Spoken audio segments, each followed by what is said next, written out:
వందే మాత్రంపై చర్చతో రెండో రోజు పార్లమెంటు దద్దరిల్లింది. 150 ఏళ్ల స్ఫూర్తిని కొనసాగించటమే లక్ష్యంగా ముందుకు వెళ్తున్నట్లు చెప్పారు కేంద్ర మంత్రి అమిత్ షా. దేశ చరిత్రను, కాంగ్రెస్ నేతలను అవమానించటమే బీజేపీ పనిగా పెట్టుకుందన్నారు విపక్ష నేత ఖర్గే. స్వాతంత్ర్య పోరాటంలో అప్పటి ఆర్ఎస్ఎస్ బీజేపీకి ఎలాంటి పాత్ర లేదన్నారు.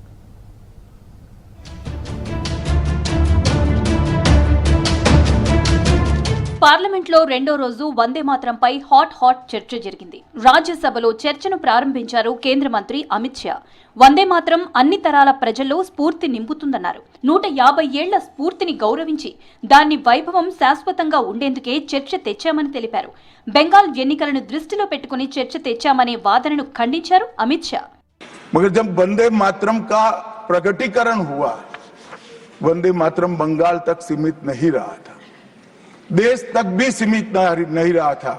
दुनिया भर में जहां पर आजादी के दीवाने थे वो गुप्त बैठक भी करते थे, तो पहले वंदे मातरम का गान कर बैठक हुआ। దేశ చరిత్రను, కాంగ్రెస్ నేతలను అవమానించటమే బీజేపీ పనిగా పెట్టుకుందన్నారు రాజ్యసభ విపక్ష నేత ఖర్గే. వందే మాత్రంపై మాట్లాడే అర్హత బీజేపీ, ఆర్ఎస్ఎస్ నేతలకు లేదన్నారు.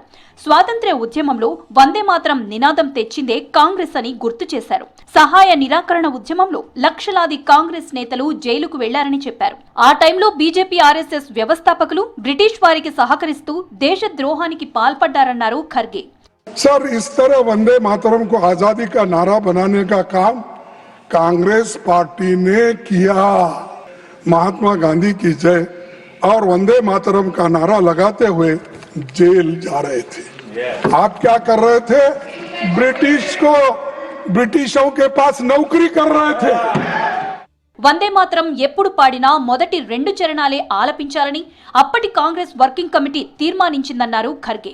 ఆ కమిటీలో గాంధీ, నెహ్రూ, మౌలానా ఆజాద్, నేతాజీ, పటేల్ లాంటి మహా నేతలు ఉన్నారని చెప్పారు.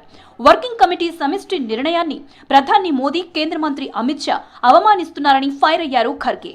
पीएम मोदी जवाहरलाल नेहरू जी का अपमान करने का कोई मौका नहीं छोड़ते और वैसा ही होम मिनिस्टर नहीं छोड़ते। वर्किंग कमेटी में मंजूर हुई। क्या नेहरू जी अकेले के? क्या गांधी जी नहीं थे? सुभाष चंद्र बोस नहीं थे? कृपलानी नहीं थे? मदन मोहन मालवीय नहीं थे? आजाद जी नहीं थे? इनका अपमान कर रहे हो आप, इन सबका अपमान कर रहे हो। వందే మాత్రంని ప్రమోట్ చేస్తున్నట్లు బీజేపీ బిల్డప్ ఇస్తోందన్నారు ఆప్ ఎంపీ సంజయ్ సింగ్. బీజేపీకి దమ్ముంటే వందే మాత్రం పాడి జైలుకు వెళ్లిన 4 ఆర్ఎస్ఎస్ నేతల పేర్లు చెప్పాలని సవాల్ విసిరారు.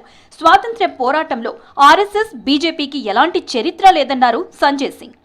कि आपने तिरंगे का विरोध किया, राष्ट्रगान का विरोध किया, वंदे मातरम आपने लगाया नहीं कभी, कोई आपका व्यक्ति देश की आजादी के आंदोलन में जेल नहीं गया, कभी आपने कोई देश के लिए, हमारे यहाँ अवधि में कहावत है, नाखून कटाए कि शहीद ना बना भैया।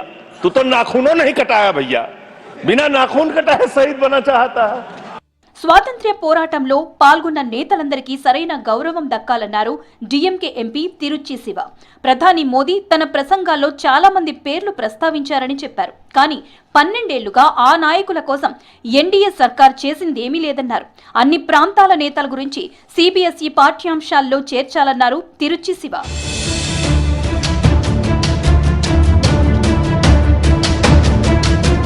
వందే మాత్రం గేయాన్ని కుల, మత, ప్రాంతాలకు అతీతంగా ప్రజలు గౌరవిస్తారన్నారు కాంగ్రెస్ నేతలు. ప్రజల మధ్య చిచ్చు పెట్టేందుకే బీజేపీ వందే మాత్రం ఇష్యూ తెచ్చిందని విమర్శించారు హస్తం లీడర్.